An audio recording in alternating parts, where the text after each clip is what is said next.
Alors, partie 2 qui fait suite à la première vidéo que vous venez de voir. Comment on fait? C'est quoi le chemin? Alors d'abord, c'est important que vous enregistriez tous, toutes qui regardez, et toi en particulier qui m'écoutes là, que personne, absolument personne, n'a pu recevoir de manière comme ça, donnée par l'extérieur, par les parents, par un mari, dans le cas des femmes, l'amour inconditionnel, la confiance en soi, le respect de soi, le sentiment de sécurité absolue, la reconnaissance totale. Personne. Donc on ne peut pas se dire telle personne a la chance, elle a confiance en elle. Telle personne a de la chance, elle se respecte. Non. Telle personne a de la chance. Non. Personne n'a de la chance. Ceux qui ont et celles qui ont réussi à intégrer ça, ça a été un choix, une décision, un engagement pris à un moment donné envers elles-mêmes. Donc la question aujourd'hui, c'est est-ce que toi, tu es prête à prendre cet engagement envers toi-même? Est-ce que tu es prête à reconnaître l'urgence, l'importance vitale pour toi de prendre cet engagement et entamer ce chemin? Voilà, c'était la première chose. Alors maintenant, comment on fait? Donc, on va commencer maintenant. Donc, ce que je vais te demander de faire, c'est que tu vas prendre une feuille blanche et un stylo. Et tu vas t'installer dans un environnement calme, où tu n'es pas dérangé, interrompu. Il y en a pour 5 minutes, mais il faut que tu aies cet espace pour toi. Et donc sur ta feuille, tu vas écrire 10 choses qui te font souffrir. Donc tu prends ta feuille, parce que j'en ai mis une blanche, et tu écris, voilà, tu écris les 10 choses les unes en dessous des autres, comme ça. Ok. Voilà, premier point. Dans tous les domaines. Personnel, professionnel, familial, sentimental, tout. Et t'en sélectionnes 10, les 10 premiers qui te viennent. Ensuite, une fois que tu les as écrits, tu vas écrire à côté depuis combien de temps ça dure. Pour chacun. Donc, un mois, un an, 5 ans, 10 ans, 30 ans, 50 ans, toute la vie. Tu écris un par un. Donc c'est à côté, en face. Il y a mon écriture de derrière qui compromet un peu ma démonstration, mais je pense que tu as compris. Une fois que tu as fait ta colonne temps, tu fais une colonne intensité. Donc intensité, ça veut dire que sur une échelle de 1 à 10, tu notes ce que chacune de ces souffrances te cause comme niveau d'intensité. Voilà, après il ne reste plus qu'une chose à faire. Donc une fois que tu as fait ça, tu écris donc ta dernière colonne, et ta dernière colonne, c'est le nombre d'années que tu es prête à continuer à vivre ça. Est-ce que tu es prête à continuer à vivre ça encore 1 an, encore 10 ans, ou est-ce que c'est fini, tu veux plus le vivre? Donc tu écris ça pareil pour les 10. Voilà. Et donc quand tu as terminé ça, tu le relis, tu l'intègres. Si tu veux, tu peux me l'envoyer par Messenger. T'écris juste ton nom et ton prénom en haut de la feuille pour que je la raccorde bien, que je sache bien qui tu es. Et donc pour toi, c'est déjà une photo de la situation actuelle. Donc tu peux regarder la situation actuelle en face et bien être en phase avec toi. Ça me va pas. Ça, je suis prête à ce que ça dure encore, et ça, je suis pas prête à ce que ça dure encore. Voilà. Ça, c'est le premier exercice du chemin. C'est le premier pas du chemin. Le deuxième pas du chemin, tu ranges ta feuille et tu vas chercher un paquet de post-it. tu te mets devant ta porte d'entrée et tu vas faire le tour de ton appartement avec ton paquet de post-it et tu vas mettre un post-it sur chacun des meubles, chacune des choses, des objets, des bibelots, tout que tu n'as pas envie de voir là, en fait. Chaque chose qui te heurte, en fait,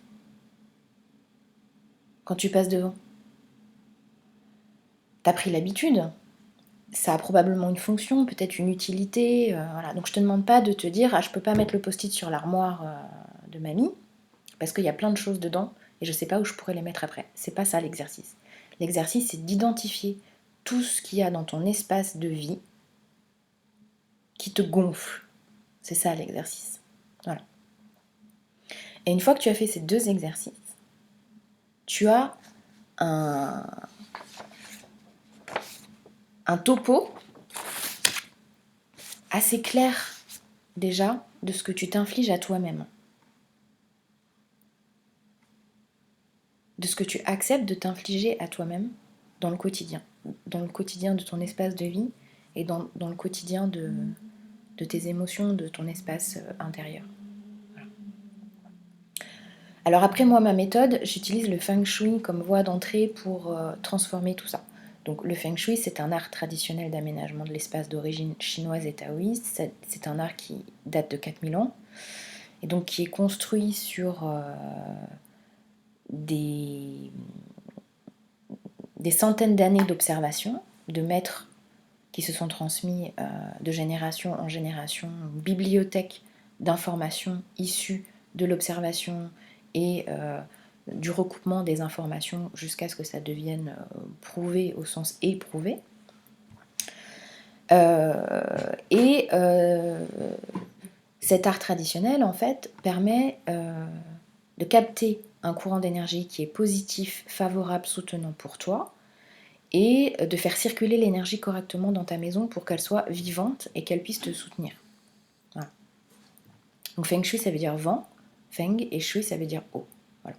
Le vent transporte et disperse l'énergie à l'échelle planétaire et l'eau la rassemble. Et d'ailleurs, dans plein de pays orientaux, tu as des bassins à l'entrée des maisons qui sont en fait un moyen de collecter l'énergie ambiante et qu'elle vienne alimenter la maison, la renouveler, l'enrichir. Voilà la symbolique et l'utilisation pragmatique concrète de l'eau.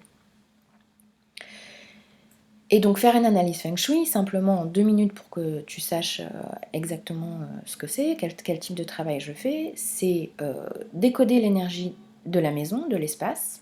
Et pour ça, j'ai toute une panoplie, tout un corps de règles d'une part et d'autre part de calculs à faire parce qu'on n'est pas un truc yéyé, c'est du Feng Shui classique. Le Feng Shui classique, c'est basé sur les orientations de ta maison et c'est basé sur la date de construction. Donc on utilise 2 variables qui sont la variable espace matérialisée par l'orientation de ton bâtiment, de ta maison, et la variable temps matérialisée par la date de construction et d'emménagement. Donc c'est la mise en corrélation de ces 2 variables qui, moi, à l'aide de calcul, me permet de vraiment identifier, qualifier quel type d'énergie tu as dans quelle pièce, et ce que tu peux t'attendre à y vivre, et quelle pièce est bénéfique et quelle pièce est moins bonne. Voilà. Donc d'où l'intérêt de faire du Feng Shui très en amont, soit quand on choisit une maison, soit quand on la fait construire, parce que du coup on a toute liberté quand on la fait construire pour organiser les choses avantageusement. Tu vas mettre un dressing ou des toilettes dans des secteurs où l'énergie n'est pas porteuse, alors que tu vas mettre les chambres et le salon et l'entrée dans des secteurs et des pièces porteuses. Parenthèse fermée. Donc, comment ça se passe? Donc moi, je commence par venir chez toi. Je dois venir chez toi pour justement comprendre comment ton lieu de vie fonctionne, quel type d'énergie est là, est-ce que cette énergie te soutient ou ne te soutient pas, et comment capter l'énergie qui te soutient. Et donc ça se fait aussi, et c'est du sur-mesure par des choix d'orientation. C'est-à-dire qu'en fait, en tant qu'être humain, tu as déclenché une sensibilité au magnétisme évidente. Nos grands-mères, chez nous, elles disaient qu'il fallait dormir la tête au nord. Donc ça participe du même savoir collectif ancestral. Sauf que les taoïstes et les maîtres Feng Shui sont allés beaucoup plus loin, et en fait, Pour eux, il y a des directions sur mesure, personnalisées. Donc c'est pas tout le monde la tête au nord. Il y en a pour qui la tête au nord, c'est pas une bonne idée. Mais sache que tu as 4 directions qui sont favorables à ton épanouissement, ton travail, tes relations, ta santé. Et puis que tu as 4 directions qui sont beaucoup plus challengeantes, voire négatives, et qui t'apportent des obstacles, des complications, de la souffrance, de l'incompréhension, des tas de choses qui viennent t'entraver en fait. Et donc ça, c'est la première chose qu'on check au niveau de l'orientation de ton lit. Parce que ton lit, tu passes 8 heures, 10 heures, ça dépend si tu as de la chance ou pas, si tu aimes dormir ou pas. Et tu passes du temps et c'est le moment où tu te ressources. C'est le moment où ta conscience s'évade, c'est le moment où tu lâches prise, donc c'est le moment où tu te reconstitues. Donc si tu es dans une orientation qui n'est pas bonne pour toi, qui génère des obstacles, des complications, des entraves, bon bah le matin quand tu pars bosser ou quand tu dis bonjour à ta famille ou quand tu te retrouves à interagir avec le facteur ou un commerçant désagréable, ça se passe tout de suite mal. Voilà. Donc avoir cette connaissance, avoir ces informations, ça te permet déjà de t'organiser différemment. Moi je trouve qu'avoir l'information qu'il suffit de tourner ton lit dans une certaine orientation spécifique pour toi, pour que déjà tu puisses noter des changements, soit dans tes relations avec les autres, soit dans le déroulement de ta carrière, soit dans ton rapport à toi-même et à ton, on va dire, ton développement personnel, à ton rapport à toi-même. Ton rapport à toi-même. Non. C'est déjà précieux comme information. Donc moi, quand je viens chez toi, c'est ce travail-là que je commence à faire avec toi. Et pourquoi j'utilise le Feng Shui? Parce que en fait, le Feng Shui, pour moi, c'est un support par rapport au travail dont je te parlais dans la première vidéo, c'est-à-dire passer au niveau d'amour inconditionnel de soi-même. Mais pour passer à ce niveau-là et faire ce saut-là, il faut bien se créer l'environnement le plus favorable possible. Si tu veux méditer, apprendre à méditer, tu vas aller dans un monastère si tu as envie de te donner tous les moyens pour y arriver, parce que tu sais que le monastère est un environnement ultra favorable, ultra supportant pour ton objectif. Voilà. Si tu veux apprendre à faire une pièce montée, tu vas aller dans un atelier de cuisine, parce que tu sais que l'environnement est ultra supportif. Bon, tu veux atteindre l'amour inconditionnel de toi-même, tu veux te donner ça, tu veux être sur ce chemin-là, et du respect de toi-même, du sentiment de sécurité totale, du sentiment de reconnaissance totale, le Feng Shui est l'environnement dans ta maison qui te permet d'accéder à ça beaucoup, beaucoup, beaucoup, beaucoup plus vite et de reprendre le pouvoir et de te remettre au centre de ton propre système, de ton écosystème. Ta maison, c'est ton écosystème. Voilà. Donc, c'est comme ça que moi je fonctionne. C'est comme ça que j'utilise les outils que j'ai pour cet objectif-là. Et cette étape va déjà te permettre de ressentir autour de toi, et donc en toi par effet miroir, cet amour, cette puissance, ce pouvoir personnel que tu as pour créer ta vie.